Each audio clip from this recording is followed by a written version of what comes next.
Hi കൂട്ടുകാരെ, പുതിയൊരു വീഡിയോയിലേക്ക് സ്വാഗതം. ഞാനിന്ന് ഒരു വൈറ്റ് ഫോറസ്റ്റ് കേക്ക് ഡിസൈൻ വർക്കാണ് ഞാനിന്ന് കാണിക്കുന്നത്. അപ്പോൾ ഇതെനിക്കൊരു ഓർഡറായിരുന്നു കേട്ടോ. അപ്പോൾ ഇത് അവർ ആവശ്യപ്പെട്ടത് വളരെ സിമ്പിളായിട്ടുള്ളൊരു ഡിസൈനാണ് ആവശ്യപ്പെട്ടത്. അപ്പം അതുകൊണ്ട് തന്നെ ഞാൻ കളറൊന്നും ഒട്ടും തന്നെ അങ്ങനെ ആഡ് ചെയ്തിട്ടില്ല, വളരെ ലൈറ്റായിട്ട് ആഡ് ചെയ്തിട്ടുള്ളൂ. അപ്പോൾ ഇതിപ്പോൾ ഞാൻ ചെറിയാണ് ഇപ്പോൾ ഇങ്ങനെ കട്ട് ചെയ്ത് വയ്ക്കുന്നത് കേട്ടോ. അപ്പം ഇതെനിക്ക് ഓർഡർ തന്നത് ഞങ്ങളുടെ റിലേറ്റീവായ സൂര്യയും പ്രശാന്തുമാണ്, അവരുടെ മകന് വേണ്ടിയിട്ട്. അപ്പം thank you Surya and Prashanth. അപ്പോൾ ഇനി വൈറ്റ് ഫോറസ്റ്റ് കേക്ക് ആയതുകൊണ്ട് തന്നെ വൈറ്റ് ചോക്ലേറ്റ് കുറച്ച് ഞാൻ ഗ്രേറ്റ് ചെയ്ത് ഇടുന്നുണ്ട്. ഞാൻ പേരൊക്കെ എഴുതി ഒന്ന് സെറ്റ് ചെയ്തു, ഒന്ന് അവസാനം ഫിനിഷ് ചെയ്തെടുത്തിട്ടുണ്ട്. അപ്പോൾ ഇതിൻ്റെ ഡീറ്റെയിൽഡ് ആയിട്ടുള്ള റെസിപ്പി ഞാൻ നാളെ അപ്ലോഡ് ചെയ്യുന്നുണ്ട്. അപ്പോൾ ഫ്രണ്ട്സ് എല്ലാം കഴിയുകയാണെങ്കിൽ എല്ലാവരും ഒന്ന് കാണാൻ ശ്രമിക്കണം കേട്ടോ.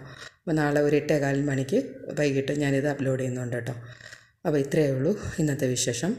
അപ്പം എല്ലാവർക്കും വീഡിയോ ഇഷ്ടപ്പെട്ടെന്ന് കരുതുന്നു. നാളെ എല്ലാവരും ഒന്ന് കാണാനായിട്ട് ശ്രമിക്കുക. Okay, thank you friends and also thank you for watching.